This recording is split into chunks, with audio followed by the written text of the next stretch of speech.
सबना हाथ जोड़कर राम राम भाइयों। सबने बेरा है, देश में बहुत बड़ा मुद्दा चल रहा है। मुद्दा है टीओडी का, अग्निपथ योजना का, अग्निवीरा का। भाइयों, आज देश में बीजेपी की सरकार है, नरेंद्र मोदी की सरकार है। वह बीजेपी की सरकार, वह नरेंद्र मोदी की सरकार जो सत्ता में आने से पहले देशभक्ति के बड़े बड़े ढंढोरे पीटा कर दी और बीजेपी सरकार क्या कर दी कि एक शर का बदला हम 10 शर लाने का काम कराएंगे। बीजेपी की सरकार क्या कर दी, एक एक शहीद का बदला लिया जाएगा। बीजेपी की सरकार क्या कर दी, जब 2019 में पुलवामा हमला हुआ है तो एक एक शहीद के नाम पर उन्हें एक एक वोट मांगने का काम करा। वह बीजेपी की सरकार सत्ता में बैठी है। जिन बीजेपी की सरकार ने हमेशा राष्ट्रभक्ति को सर्वोपरि रखते हुए, तथा कथित राष्ट्रभक्ति को सर्वोपरि रखते हुए सेनाओं के नाम पर सिर्फ वोट मांगने का काम करा। जब सेनाओं के लिए कुछ करने की बात आती है, जब फौजियां खातर कुछ करने की बात आवे, तो एक स्कीम लेकर आगे जिसका नाम अग्निपथ योजना है। उस स्कीम के बारे में पिछले 3-4 दिन आप देखने लग रहे हो। भर्तियां की तैयारी करने वाले बालक, नौजवान बालक जिनमें ऊर्जा भरी पड़ी, जो देश का भविष्य थे, वो फांसी का फंदा लगाकर दम तोड़ने लग रहे हैं। इसी योजना या सरकार लेकर आने लग रही है। लाल बहादुर शास्त्री जी ने नारा दिया था, जय जवान जय किसान का। लाल बहादुर शास्त्री जी कहा कर दे कि किसान तक देश चला है, जवान तक देश चला है। सबसे पहले तो किसानी ने 1.5 साल, लगभग 1.25 साल तक बॉर्डर के ऊपर, दिल्ली का बॉर्डर के ऊपर बिठा कर रखे। उसके बाद इस जवान खातर इसी स्कीम लेकर आगे, जो अपने देश का भविष्य ने अंधकार में देश की आर्मी ने खोखला करने का काम करेगी। आपने थोड़ा सा बताऊं, तमाम साथियों ने बेरा भी पट गया होगा क्योंकि 2-3 दिन तक बात चल रही है। इस भर्ती में कुछ एक चीजें जो हमने समझनी चाहिए, जिनके ऊपर मैं समझूं थोड़ी सी बात लकड़ के घाट आई है। इनने बात कही 48 लाख रुपये देने की। भाइयों, यो एक डेथ इंश्योरेंस है। इस योजना में जो साथी अपना बॉर्डर पर लड़ते लड़ते जान देगा, उन खातिर कोई सा प्रावधान नहीं, शहीद का दर्जा भी उन्हें नहीं है। जो कंपनसेशन मिलना चाहिए, जो हमने अलाउंस मिला कर दे, टीए मिला कर दा, डीए मिला कर दा, पेंशन मिला कर दी हमारे फौजी भाइयों ने, मेडिकल फैसिलिटी मिला कर दी, सेंट्रल स्कूल में एडमिशन का प्रावधान था, वह सारी फैसिलिटीज चली गई। 1 रैंक 1 पेंशन की लड़ाई हमारे फौजी भाई इतने दिन तक लड़ने लग रहे हैं। इन्हें क्या कर दिया, 9 रैंक 9 पेंशन, ना रैंक दी ना पेंशन दी। उसके बावजूद आप देखो, आप समझो युवा साथियों, इस बात ने ये जो 17.5 साल तक लेकर 21 साल तक इन्हें भर्ती करने की बात की, 2 साल बढ़ाने की बात की, ये 2 साल भी 23 साल जो करें सिर्फ पहले बैच खातर करें कि कोरोना की वजह से 2 साल जो बालक तैयारी कर रहे थे। यह स्कीम पूर्ण तौर पर जो देश के नौजवानों की ऊर्जा है, उस ऊर्जा ने खत्म करने का काम करेगी। नौजवान साथियों, आप समझो, जो पीक टाइम हो, जो गोल्डन टाइम हो हमारी तैयारी करने का, किसी भी फील्ड में जाने का, अपना भविष्य बनाने का, अपना रोजगार तलाशने का, ये तो 4-5 साल हो हमारी खातिर, जिनमें नौजवान साथी अपने को तैयारी करे, मेहनत करके अपना रोजगार ढूंढे। ये क्या करेंगे, शुरू में भर्ती करेंगे, 25% ने रखेंगे, 75% ने काट देंगे।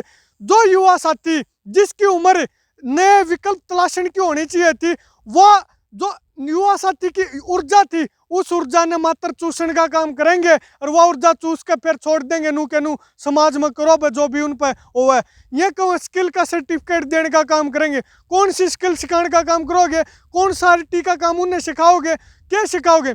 गोली चलानी सीख सके, और जो गोली चलानी आदमी 75% आदमी जब वहाँ का अपने समाज में रहा करेंगे, इस बात पर विचार करो। जो आर्म्ड लाइसेंस उन तो रहा करेंगे और वह अपने समाज में रहा करेंगे। जो आदमी जिनने जो ड्यूटी करनी है मानस है, ड्यूटी करनी है मानस जब बॉर्डर पर खड़ा होकर जब ड्यूटी करे हर, वो इस बात ने समझा है कि मैं अगर चला भी जाऊं, अपने देश का तर जान दे दूं, तो मेरे परिवार की चिंता इस देश की सरकार करेगी। मेरा परिवार ने का जीवन आगे चाल पड़ेगा। पहले शहीदा के नाम पर पेट्रोल पंप बन जा कर दे, स्कूल बन जा कर दे, तरह तरह के अन्य लाइसेंस देने का काम करा कर दे, लेकिन ये तो शहीद का दर्जा है कौन। जो साथी मन ऐसी बात नहीं कहनी चाहिए, जो छाती ठोक कर दुश्मन के लिए लड़ने का काम करना चाहिए, वो क्या करेंगे? जब आप मात्र उन्हें 30,000 से 40,000 तक की तनख्वाह देने का काम करोगे, वो क्या करेंगे? वह कितने मतलब मैंने नहीं कहनी चाहिए बात, उसके बावजूद कह रहा हूँ, वह आदमी अपने परिवार की चिंता उनके दिमाग में चलेगी। उनके दिमाग में चलेगी अगर हम चले गए तो हमारे परिवार का क्या हाल होगा। इस देश की सेना ने खोखला करने का काम यह सरकार करने लग रही है। इस देश के नौजवानों की ऊर्जा ने खत्म करने का काम, चूस का बगान का काम यह सरकार करेगी।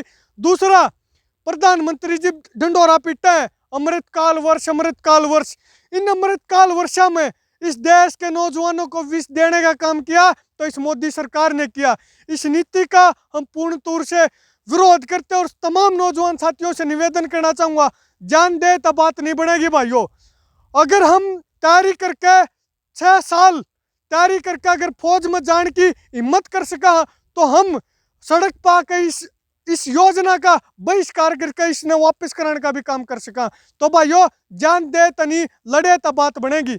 और मैं बताना चाहूँ कि 4 साल की बात, 6 साल तो बालक तैयारी पर ला दें। दूसरा, जो 4 साल तक बालका ने गोरी में रेस मारी है, सड़क पर रेस मारी है, उनकी नीति एसी में बंद कमरे में बैठे आदमियों ने बनाई।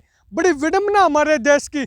मैं उन तमाम युवा साथियों से निवेदन करना चाहूँगा कि अपनी ऊर्जा को व्यर्थ ना करो, कितने भी आगजनी ना करो, शांतिपूर्ण तरीके से विरोध करो। निश्चित तौर पर इसने वापस कराने का काम कराएंगे। इसी संदर्भ में 21 तारीख ने जींद में एक बड़ी महापंचायत होने लग रही है, जिसमें पूरे हरियाणा के लोग इकट्ठे होने लग रहे हैं और आगे की रणनीति तय करेंगे, आगे का फैसला लेंगे। सारे आपस में कोऑर्डिनेशन बना के फैसला लो, काम करो, पंचायत करो और इकट्ठे हो। जब हम वो सारे इकट्ठे होकर मिलजुल कर करेंगे तभी कोई रिजल्ट काट सका। और भाइयों, जिन भाइयों ने इतने साल तक मेहनत करी है सड़क के ऊपर, जिन भाइयों ने ईब सड़क के ऊपर भाजन की नहीं, सड़क के ऊपर डटन की मेहनत करनी पड़ेगी, जब हमारा कमया नीति बन सका है। और तमाम युवा साथियों से निवेदन करता हूँ, जींद भी पहुँचियो और संयम बनाए रखो, शांति बनाए रखो, अहिंसात्मक आंदोलन करो। हमारे बुजुर्गों ने, हमारे माता पिता ने, हमारे बापा ने, किसाना ने आंदोलन करे, दिल्ली के ऊपर इस सरकार को झुकाने का काम करा। हमारे भीतर भी वो खून है। निश्चित तौर पर शांति था, संयम था, हम बैठांगे सड़कों के ऊपर, अरे उस सरकार ने इसकी गलत नीति ने वापस कराने का भी काम कराएंगे। और आज ईब थोड़ी देर पहले प्रेस कॉन्फ्रेंस हुई है, जिसमें यह बात लेकर के सामने आई है कि सेना के लोग ये कहने लग रहे हैं, अगर भाई जो लोग डिसिप्लिन में नहीं है या जो साथी हमारे युवा भाई प्रोटेस्ट करने लग रहे हैं, उन खातर फौज में कोई जगह नहीं है। उन माननीय, आदरणीय और सम्मानीय लोगों से कहना चाहता हूँ, यो किसी एक आदमी का देश नहीं है, इन राजनेताओं का देश नहीं है, या जो ऊपर आदमी बैठ गए उनका देश नहीं है।